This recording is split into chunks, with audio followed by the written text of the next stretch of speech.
Okey dokie. One of the last things that we talked about, we actually skipped this, but we need to talk a little bit about how the Supreme Court got into the whole private business and, advancing industry and things like that. So this is going to be the beginning of free enterprise. Is that a term we still use today? Yeah, it is. So Chief Justice John Marshall is going to be the Chief Justice of the Supreme Court when all this is going on. He will be Chief Justice from 1801 to 1835. Why is he Chief Justice for so long? What happens when you're appointed to the Supreme Court? You're there until you die. You're there until you die, or even after, because some of them are probably dead and just kind of wax figures so that they can, stay there. I don't know. John Marshall was a lot like Thomas Jefferson in the way that he was, the way his character was. He didn't have a lot of formal manners. He didn't know to tip his hat to a lady, or when he was escorting the lady to be on the outside so buggies couldn't splash her pretty dress with mud. He kind of dressed sloppy, sort of like the equivalent of sweatpants and a ratty old t-shirt sort of thing. He didn't take pride in his appearance. He's a very intelligent man. Think back to Thomas Jefferson. He didn't dress great, but he wrote the Declaration of Independence and all that other stuff. So he's a pretty smart guy. And Marshall is also very persuasive. Now, this is going to come in handy for him as the Chief Justice of the Supreme Court. He's going to use his power of persuasion to convince them to support him on several cases that are going to come before them that will affect the outcome of free enterprise. The first one would be the McCulloch versus Maryland case, which is in 1819, and it will confirm that the Congress can create a national bank. We need a national bank. Why? Why do we need a national bank? What did Andrew Jackson do after he closed the bank, the national bank? Where did he put the money? State bank. Why could that be a bad thing? What's getting ready to happen in 1860? Wars. Thinking before war. Succeed with all the money. Right. If they secede with all the money, you can't get it back. So you really don't want that money in the state bank. So you need a national bank to keep the government's money. Eventually, the Department of the Treasury will be created for that. Then you're going to have Gibbons versus Ogden, and it will establish the right of government to regulate interstate trade and commerce. Interstate being between states, not intra, but inter. Like they can still regulate that. If you are hauling, for example, have you ever seen the movie Smokey and the Bandit? Okay, what were they hauling? Beer. Which was Illegal. in which state? What is it? It's Texas or Texas. Yeah. So the federal government could have gotten involved in that because it was taken from one state to another. It's like if you take a minor from one state to another, it's considered kidnapping because it's interstate transportation.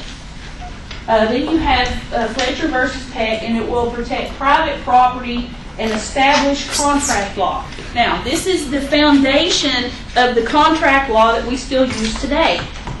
It's just been tweaked over the years. Just like with the Constitution, it has how many amendments? Like 27 now? 27, 28, somewhere along in there. So it's been tweaked. Then you're going to have Dartmouth College versus Woodward in 1819. That's going to establish that states can't revoke the charters of colleges. So the state can't go into a college and revoke its charter simply because it doesn't like the way that curriculum is or who the president of that college is. Things like that. On May 1st, 1828, everybody in New York City had to move. Everybody.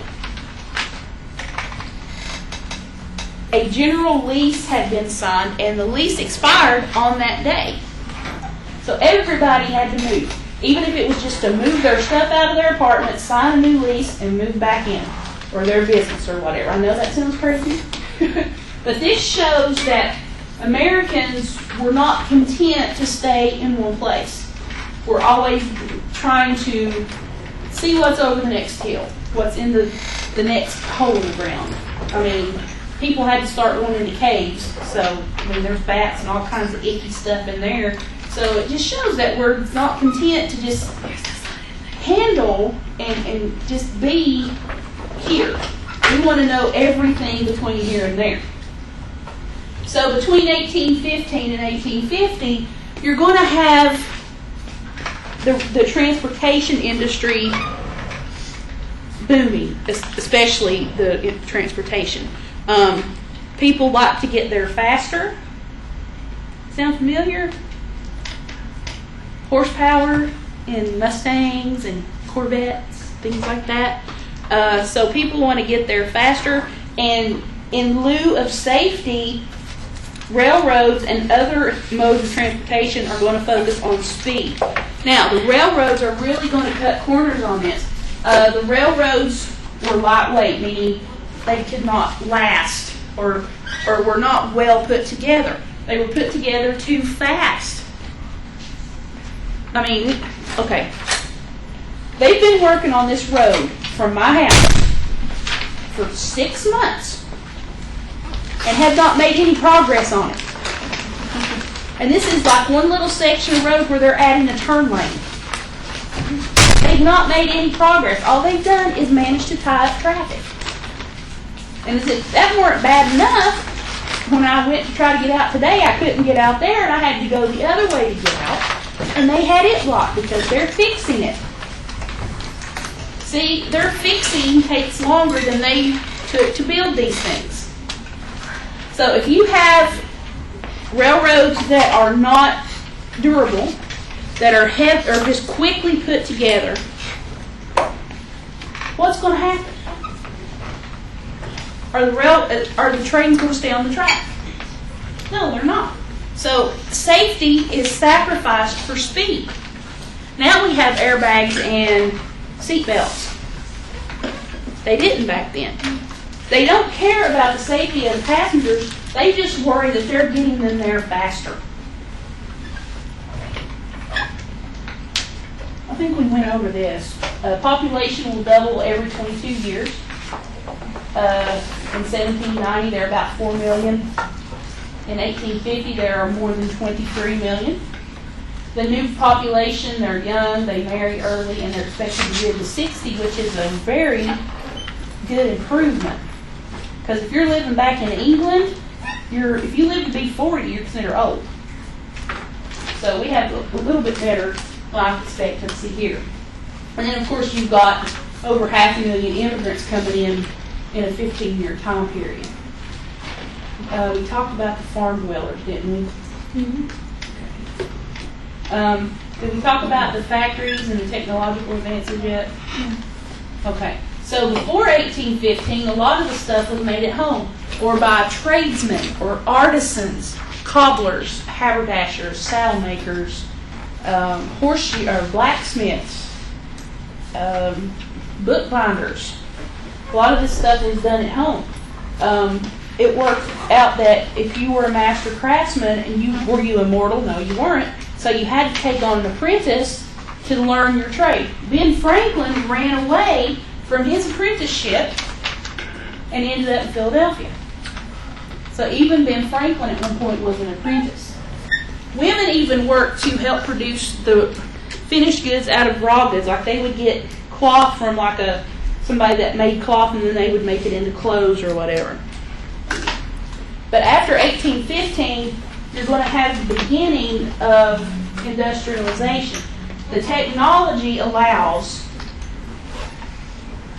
for more and more to be produced in less time, and it takes it out of the hands of the people. Did we talk about Samuel Slater? He was a guy from Britain, and he worked in a textile factory. And since the U.S. was starting to become industrialized, Britain didn't want to lose that market and did not want us to find out about their secrets, about their machinery. So they forbade anybody that knew how these things worked from leaving the country. But somehow this guy, Samuel Slater, got out and came to America and built the very first textile mill here. Now, later in 1810, Francis Cabot comes along, looks at this operation, and improves it. By then, Eli Whitney, who did what? Has figured out that he can build machines that have interchangeable parts. Why are these going to be more cost effective? What happens if one part of one machine tears up? You have to buy a whole new machine. Because you can take that piece off, and with a standard repair piece, you can fix it. So you don't have to spend thousands on a new machine. You can spend a couple bucks on a replacement part. So it's more effective. You're going to have more textile factories in the north because of 3 reasons: capital, water power, and transportation facilities. The south does have railroads, but the north has more, and the northern railroads are superior to southern railroads. Anybody know why?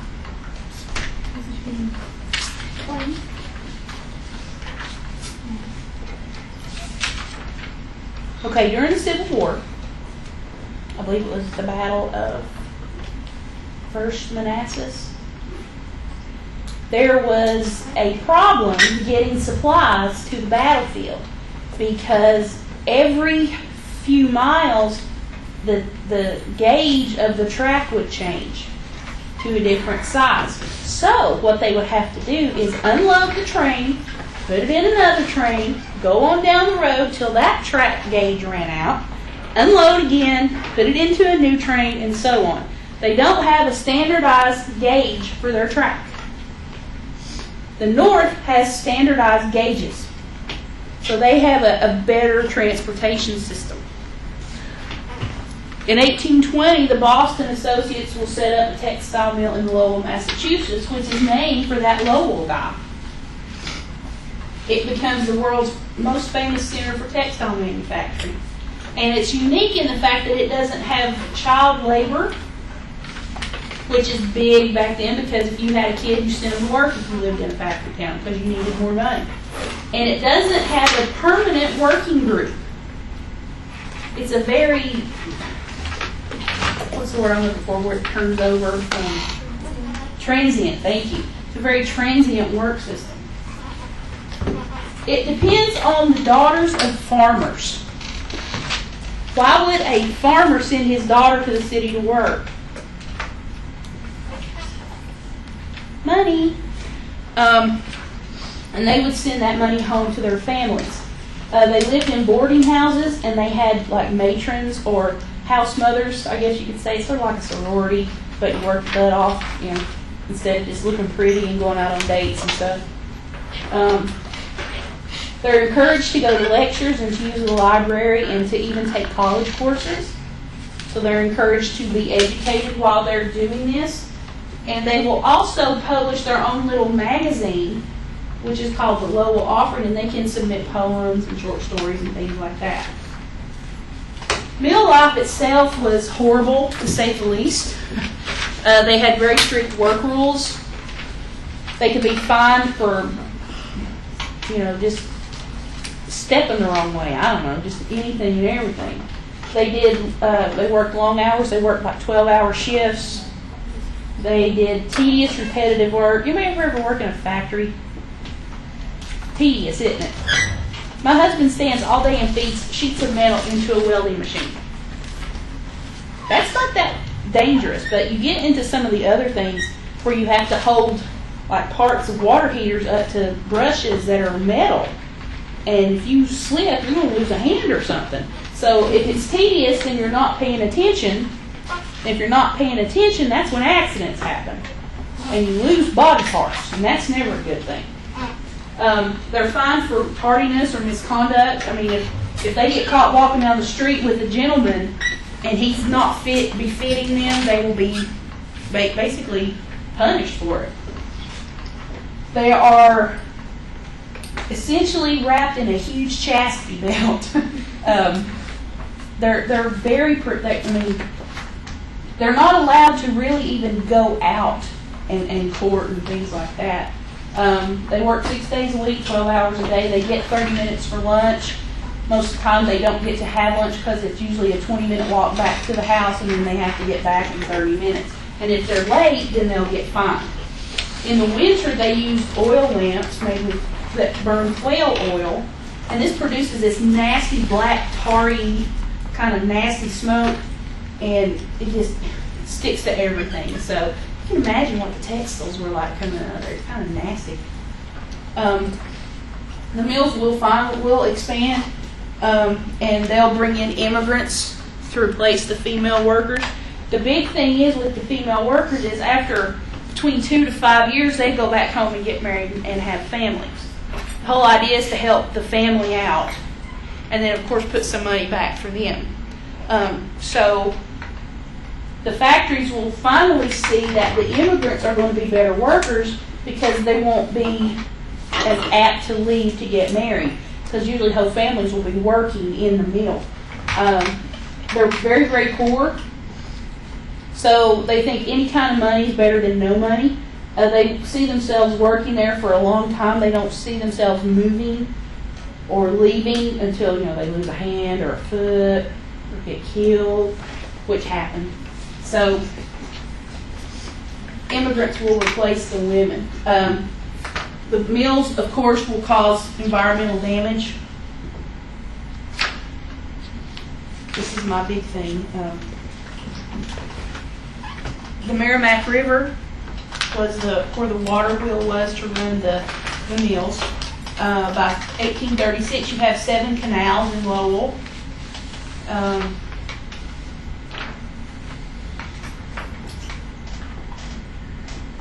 And there's lots of environmental damage. You'll have people, they'll build dams to capture the water, and this will flood the farmlands. What happens if you cut the food supply? What happens to prices? Go up. Right. It blocks transportation for the logs that the lumberjacks will cut to go downstream. That's not such a bad thing. It wouldn't be killing trees. Anyway, they will slow the current upstream. If you have dams, it will slow the current down, and a lot of the fish migrating patterns will change, things like that. You have a lot of backwater. The fish populations will be essentially wiped out. You have pollution. Even back then, they put out things into the water that was not good for the animals. You contaminate the water supply. People had to drink that water, so then they would come down with like typhoid, cholera, dysentery, things like that. So progress has its price.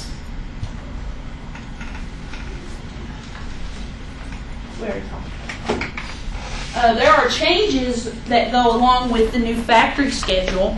Instead of doing it on your own time, you do it on somebody else's time. This is why the Native American populations are going to have trouble adjusting to factory schedules, because they go by this internal thing that they know when they're supposed to do something, not when somebody tells them to do it. So they have to be at the factory on time to work.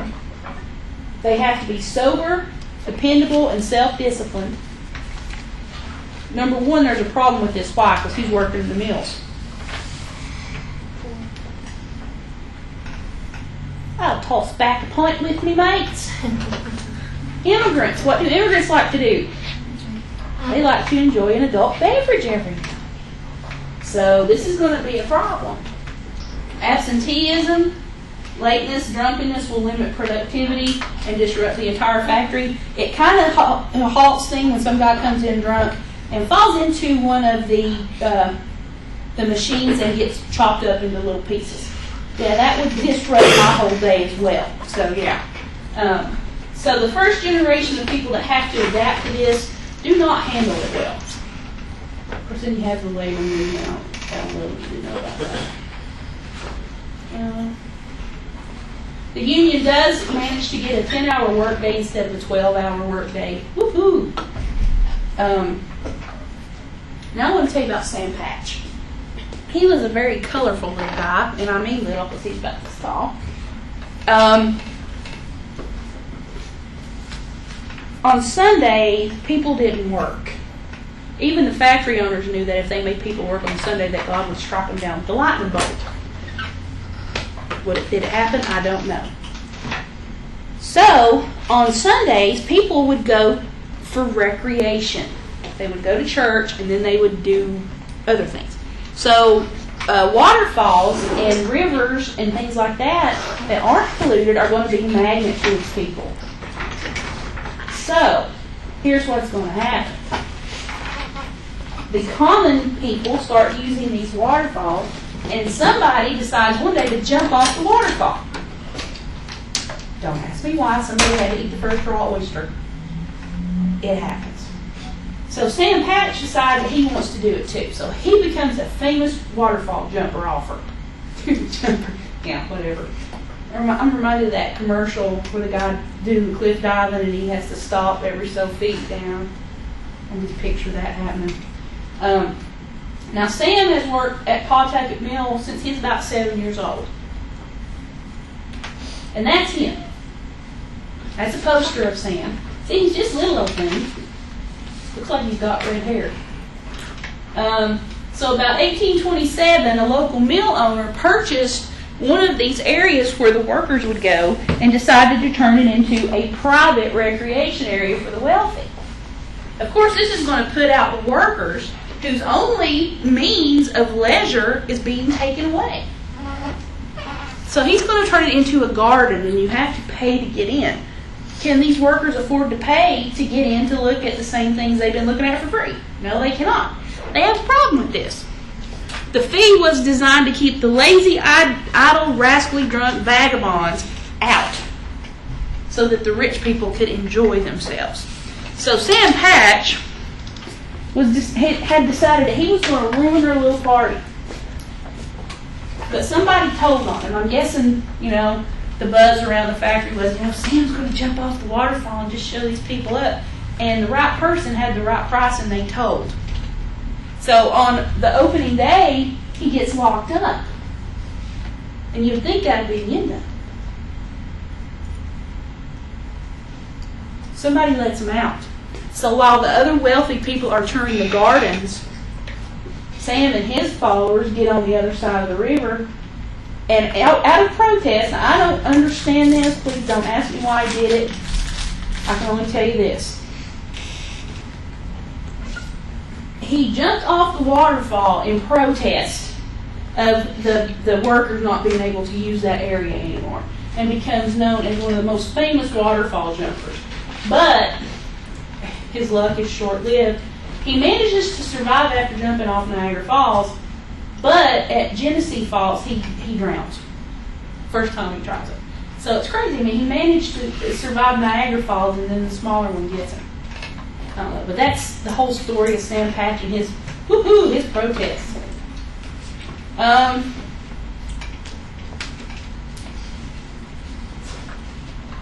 Between 1820 and 1840, this is known as the era of the mountain men. So you have these rough and tumble, masculine, manly guys that will roam untamed America. And they become heroes. And women actually, they're sort of like rock stars. Like Bear Grylls. I love Bear Grylls. So he's like one of these guys. So some of the more famous ones are Jim Bridger, Jedediah Smith, James Walker. They dress like Indians. They wear buckskin. I actually have a pair of buckskin moccasins. They are so comfortable. They wear their hair long. They wear beads in their hair. They carry tomahawks. And they become the romantic symbol of individual freedom. Anybody in here read romance novels other than me? I know you've seen them with the really good-looking guy on the front that's hair blowing in the breeze, Yeah, these guys could have done that job. But these guys, even though they roam the Untamed America area, they're still tied to the market system because they sell stuff into the market system. Now, John Jacob Astor, does that name ring a bell? Titanic, right. He will start the American Fur Company and work with men like this. Eventually, these mountain men, which is what they're called, will eventually come back into society after they've, sown their wild oats or whatever. And they come back in as bankers, traders, politicians, things like that. But that's John Jacob Astor. Let's see.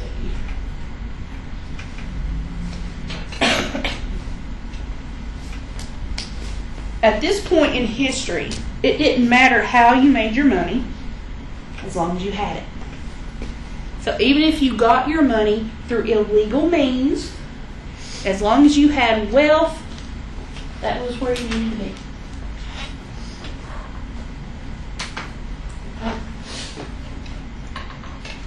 You have the middle class emerge after 1815, and these will be business people, storekeepers, clerks, things like that.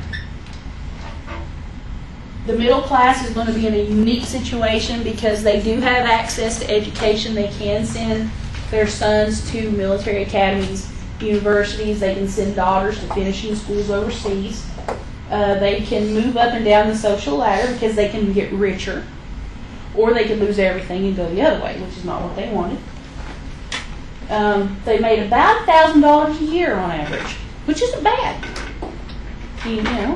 Back then, if you made $300 a year, it was, about the least you could make and actually make anything. Then with the middle class, you start getting separate neighborhoods, separate. New York. I'm thinking about New York, where you have like the slums downtown, and then you have the factories, and then the next one is where you have the middle class homes and shops and things like that. So they'll be segregated by income. Of course, the rich people will still live in the rich part of town. Plus, you have better transportation, so the middle class will begin moving to what becomes the suburbs. And they can take trains and stuff, even though it'll be safer to walk with the trains like they were. By 1860, 5% of the Americans owned 50% of the wealth. Right now, it's 2% own 75% of the wealth. Pretty sad, isn't it? Well, it's right at 75, 74 or something. It's pretty bad. Men like Cornelius Vanderbilt and John Jacob Astor literally worked themselves from rags to riches. It's sort of like the guy that first bought the airwaves for cell phone use. So, there's that movie with Lindsay Lohan and Steve Guttenberg. Parent Trap movie? It Takes Two. It Takes Two, yeah. He bought the airwaves and became a millionaire because of it. So, you have a problem with prosperity. Remember we talked about a boom-bust cycle? One day everything's great, the next day everything's in the toilet, essentially. 1819 to 1823, you have a 4-year period of prosperity. And then it's followed by a 6-year depression. In 1837, you have another depression that lasts 4 years. And by the 1850s, you have another one. So the boom-bust cycle is wreaking havoc. Then you have a panic in 1819. And that's the end of that. Yay. All right. Chapter 13, Yellow Sabbath. All right. Tell me about Scarlett O'Hara.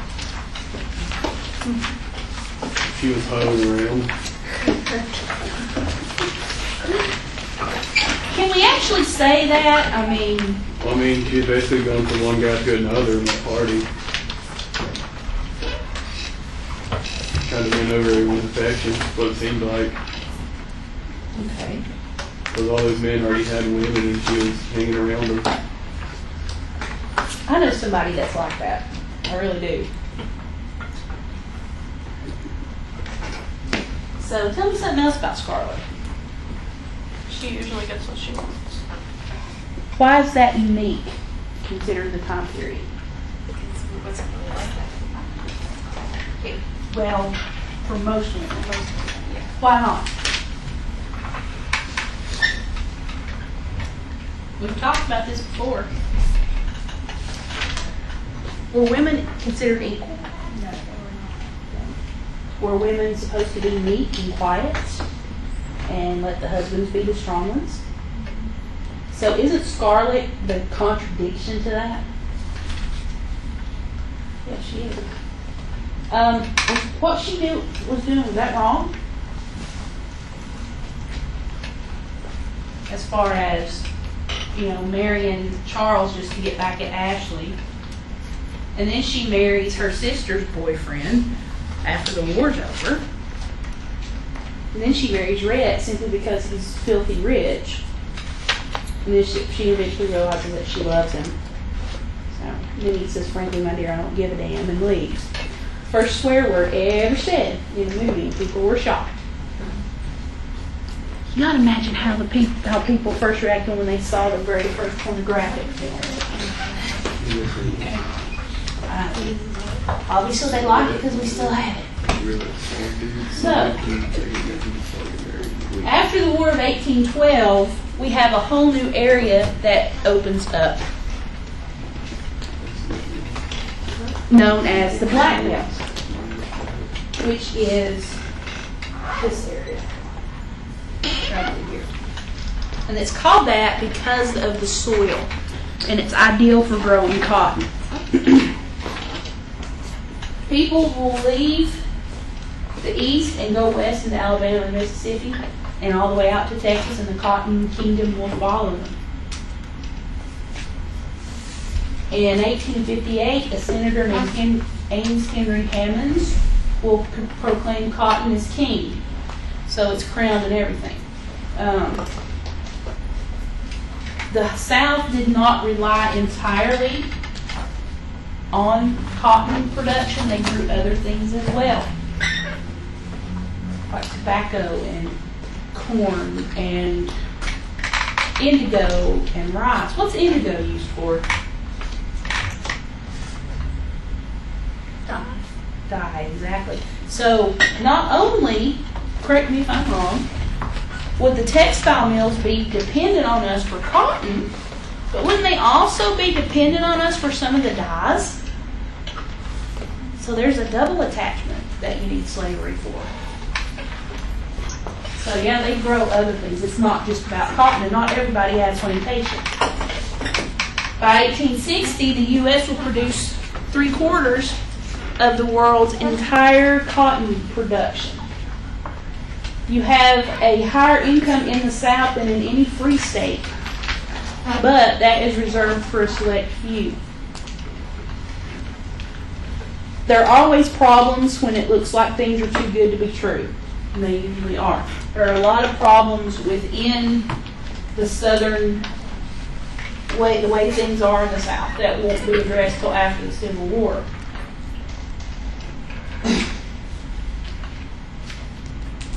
So,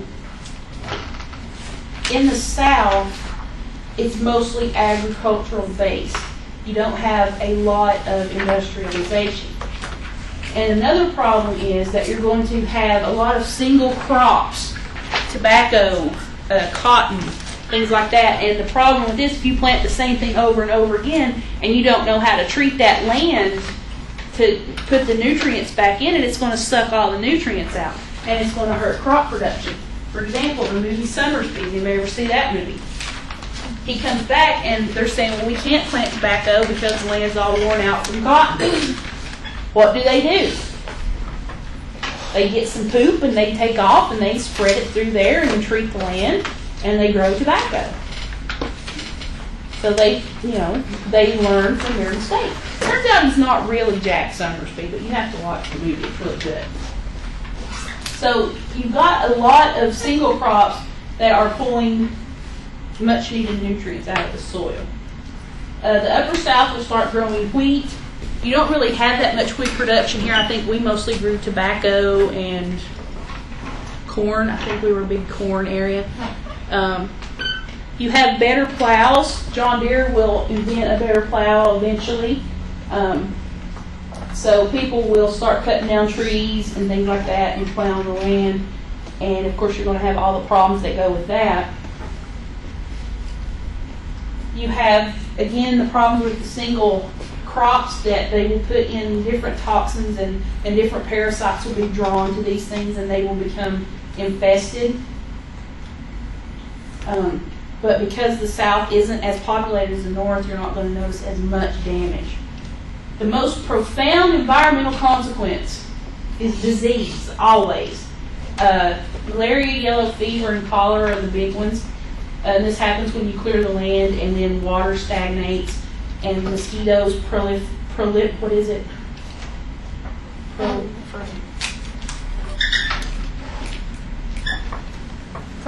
that's the word. And they lay their eggs and then all the mosquitoes come out and then they bring all these diseases. I live in front of a swamp, so I understand this. Now, the South does have a higher income per capita, per person, but it's agricultural. So it's a rural area. That's a hard word to say, rural. Anyway, it's like us, out in the country. In the whole scheme of things, we only produce 9% of the nation's manufactured goods. We have raw materials. We ship those raw materials where? Up north. And then they sell us our stuff back. Sort of like what Britain used to do. Isn't that interesting? You don't have a lot of cities because there's not a lot of industry. The South is not known for its educational advances during this time. And we were talking about this in the office today, that people still see us as backward and uneducated. And in reality, we have some of the best universities in the country. We have the best, military academies in the country down here, except for maybe West Point. But, now, this has stuck with us. This idea that we're not interested in education, we're just interested in growing cotton and slaves. It's stuck with us. A few years ago, I was watching Regis and Kelly. Everybody watched that show. And he was talking to this lady who had just won a contest, and she was from Chattanooga. And he said, "So, are you down there this morning on your front porch in your rocking chair smoking your corncob pipe with no shoes on?"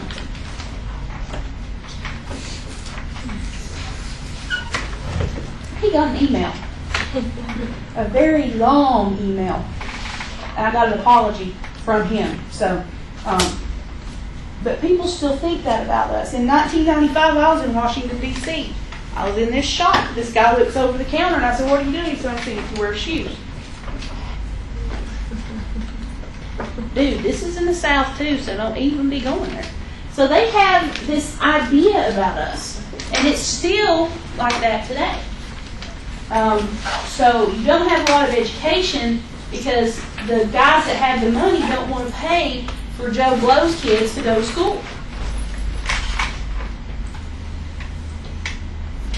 See, the planters can hire tutors or send their children to school. Now in Georgia, there's one county that has a free public school system for everybody, as long as you're what color. White, exactly. In 1850, of all the native-born white citizens, 20% can't read or write at all. 3% are unable to write in the middle states, which would be between like Virginia and the northern states, like Connecticut, places like that. Only 3% of them are illiterate. Think they might have a better education system? Yeah. And in the New England states, only 0.4% are unable to read or write. Pretty interesting, don't you think? Maybe we weren't that concerned about education back then. Now, everybody talks about how slavery is wrong. Slavery is wrong. I'm not going to try to sugarcoat it. It is wrong to enslave people. However, do not think that Southerners were the very first people to ever have this idea. Every ancient civilization had slaves. The Greeks, the Romans, the Turks, the Ottomans, the Egyptians. Even though slaves didn't build pyramids. I'll tell you that story another time. But slavery is not a new issue. It is not confined to the South. It is not confined to the antebellum era. It's a system to manage and control labor. Are there rules and regulations in place where you work now? I have very strict rules and regulations. Because technically I am in a position of power. And I have strict regulations. If you work in a restaurant, there are certain ways you do things. It's the same thing. So are you a slave? Think about it. In the South, the slaves are a huge investment and they're worth more than all the combined land in the South. It's a lot of money. You got to figure the average price for a slave was $800, something like that, roughly. Slave owners will spend about $30 to $35 a year to support one adult slave. That was a lot of money back then. Some of them will spend less, but those are the ones that were just horrible, and they were the exception and not the rule. Of course, the planter class will become the aristocracy because they can, so they will dominate government. In 1860, there are 15 southern states, about 12 million people inhabiting those states. 2/3 of them are white, and 1/3 of them are black slaves. 2 million are free blacks, but that's just a percentage. So, of all 8 million white Southern men, only 2 million own slaves. And they didn't own hundreds and hundreds of slaves. 1 in 30 white Southerners belong to the plantation class. So it's not like Gone with the Wind where everybody had a plantation and slaves. Even to be considered a planter, you had to have more than 20 slaves. And a lot of people couldn't afford this many. They may have 1 or 2, and then the owners of the plantation would work side by side with the rest of them. So it's not like Gone with the Wind. It's not like we've been told. If you had 50 or more slaves, you were considered a big planter. But only about 10,000 families are going to fall into this category. Doesn't that kind of put the kibosh on the idea that everybody in the South was a plantation owner? Plantations are different as well. You have a small plantation, which might have between 20 and 50 slaves. Larger plantations will have between 800 and 1,000. These were rare. The large slave owners had one plantation with an overseer at each one. If they had more than one, then they would have an overseer at each one. The slaves were even divided into groups. Field hands, skilled workers, house servants, and drivers. And these were the slave drivers that basically were middle management between the overseer and the slave population. So if you were a slave driver, you got a little bit more. And I'm going to go so far as to tell you that some of these masters even gave their slaves part of the profits in form of bonuses or just little, like at the end of the year they might get a few dollars. Something like that. They could even earn extra money if they would work on if they work on Sundays. The slave owners will fall into 2 groups: the Tidewater and the Frontier. Of course, tobacco and rice would grow in the Tidewater, which is the really swampy areas. At this point, Mississippi and Arkansas is going to be considered the frontier because it's established after 1815. And the Old South is actually born on the South Carolina and Chesapeake area. So that's where the Old South myth was born. They had huge homes built in Charleston. Have you ever been to Charleston? I love Charleston. I did get seasick going out to Fort Sumter. And I got asked to leave the tour group. Because the guy said something. I went, he said, yes. I said, are you sure about that? He said, yes, ma'am, I am. I'm like, well, this is what my instructor said at college. And he goes, man, maybe you'd be happier if you went on your own tour. I'm like, see ya. So, yeah. So I've been to Charleston. There are some beautiful homes in Charleston. So the planners, there will be like, a lot of them will be in political office, things like that. And here are the slaveholders' values. Time is money and money is time. They want to maximize profits by reinvesting in slaves and more land, which in a way kind of pushed them backwards. A lot of the plantation owners will live in a small 1 or 2 story house or even a log cabin. So their homes are just a little bit better than the homes of their slaves. And in South Carolina, the slave homes might be even better because they're made out of this stuff that's got like sand and shell, like seashells and things like that. And some of these things are still standing today and are just like they were when they were first built. So, and then the crazy thing is they would put iron bars on wooden windows on the wooden house to protect it. Whatever. The cotton gentry were self-made men. They usually started out as yeoman farmers unless they were the lucky ones that got everything handed to them on a silver platter. They were hard workers. They were good with business. They were lucky because they had lucked into all this stuff. They were just ordinary guys who rose to greatness, sort of like John Jacob Astor and those guys. So they had been there and knew what it was like to not have anything. That is why a lot of these slave owners paid their slaves. A lot of the time they would buy them, and then after so many years they would free them and pay them to work. It's not uncommon.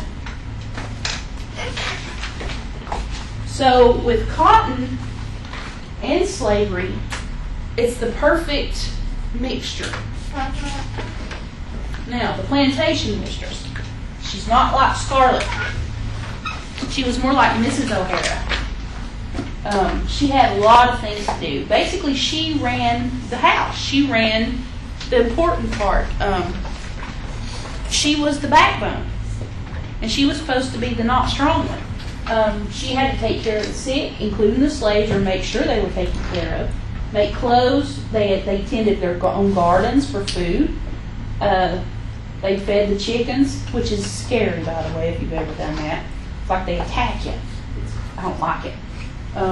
They have to watch and make sure the food's prepared for the home and for the slaves. They have to supervise the domestic workers.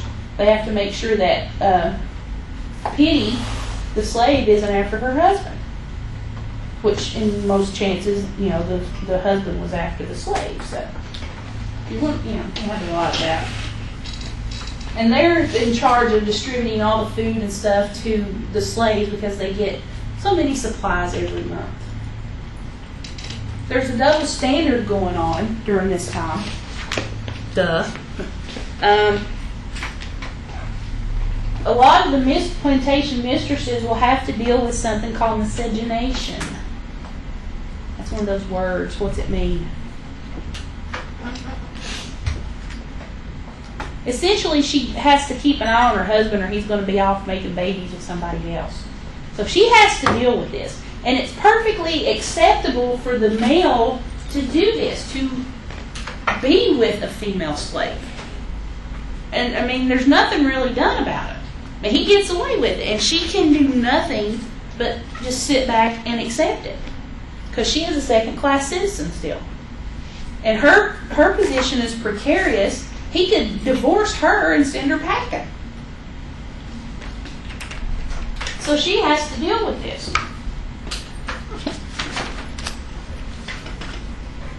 The white men will often father children with slave women. Really? Is this a new concept?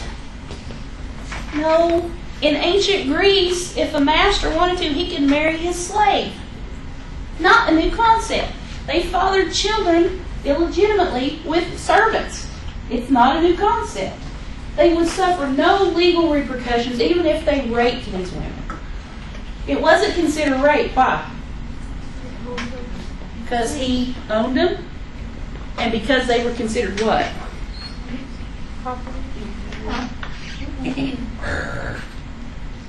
Animals, right? I mean, they would look at money if they were doing this with sheep, but not with slaves. I mean, that was a completely messed up thing right there.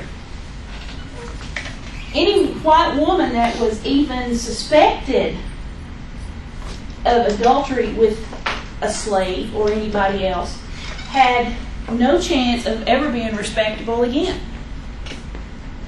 And this is just based on rumor. When you have 200 or 300 little kids running around that are obviously not completely African American, you know, there's a snake in the woodpile. But nobody says anything. But if she just looks at a guy and says, "Billy dee dee," she's having an affair with him. So the white women are a lot of times going to sympathize with the slaves to a certain extent and kind of will connect with them because they are dominated by white males. But still, she's going to have to enjoy her position as their master because she doesn't want to trade in and have to do all the laundry by herself. So, you know, take the good with the bad. The yeoman farmers are the most important part of this whole rigmarole. They make up the backbone of society. Like I said, not everybody was a plantation owner. Most of them were yeoman farmers. They're going to make up over half of the white population. They own no slaves usually, or own a very few. They'll farm about the most about 160 acres. 80% actually own their land. And they are into semi-subsistence farming, even though they will raise cotton and some other things to get money. Some of the social activities that people would enjoy in the South, camp meetings. And this would be like huge revivals, and they would last for days. They would have work parties. Did we watch the work party episode of Christy in here? That's basically some entertainment. The men would have log rolling contests and things like that, and you know the winner would get some kind of prize. But it was mainly to clear fields and things like that. The women had quilting parties. They had corn shucking parties. They played games with this. Court days were always fun. Hangings were always a chance for a picnic and stuff. Militia musterings, you know, they'd get together and, you know, the militia would practice and then they'd have big barbecues and things like that. Political rallies were always fun. As long as you brought your hip boots. Get it? Hip boots. Okay. On the other hand, you have the poor white people who are just sort of set out there and nobody really gives a crap about them. They lived in crappy little cabins. They usually don't own the land they work. The women had to do 3 or 4 jobs as opposed to 2. They had a poor diet, mostly corn, pork, and drank a lot of whiskey because the water wasn't fit to drink. They suffered from malnutrition. And they had the little bellies like the kids in Africa, you know, that are starving. They had lots of diseases, a lot of it waterborne and foodborne, especially the pork. And they were often called crackers, white trash, sandhillers, and clay eaters because they would eat clay because it had nutrients in it that they did not get. I had a friend who was pregnant. She wanted to eat dirt while she was pregnant. And she would go out and get her some dirt and sift it and eat it. You can eat dirt and survive on it because it's got nutrients. So I would know those terms. Just saying. Let's see. Then you start having the problems with the slavery stuff.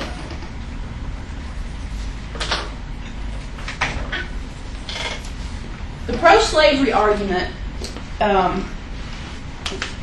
it's still under debate.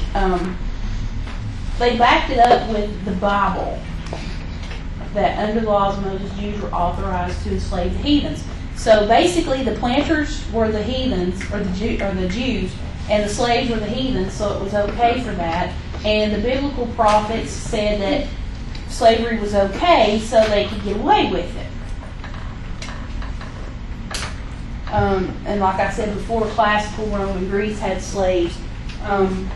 It's not a new concept. When the first caveman decided he didn't want to hunt his own food, he went out and got a slave. Not a new concept. They believe that African Americans were intellectually and emotionally inferior. What do we think about Arabs and Middle Eastern people? That they're backward and inferior a lot of the times. Like after 9/11, we assumed that all Muslims were what?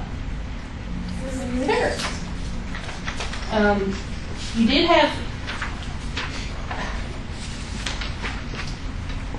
the thing is that I'm going to compare slave life to the life of an immigrant worker in the North, and then you're going to tell me whether or not you'd rather been a slave or an immigrant worker. But we might have to get into that on Thursday.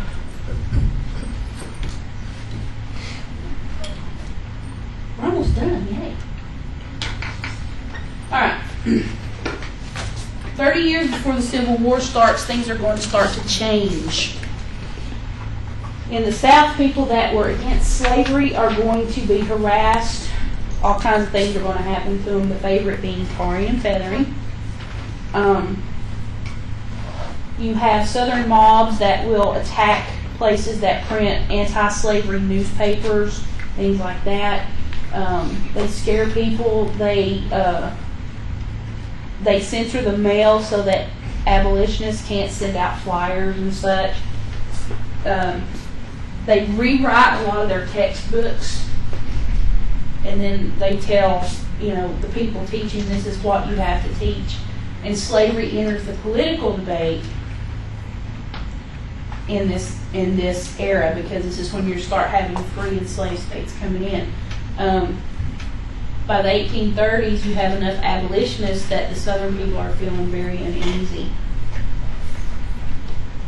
But Northern people have a little bit in common with the Southerners at this time.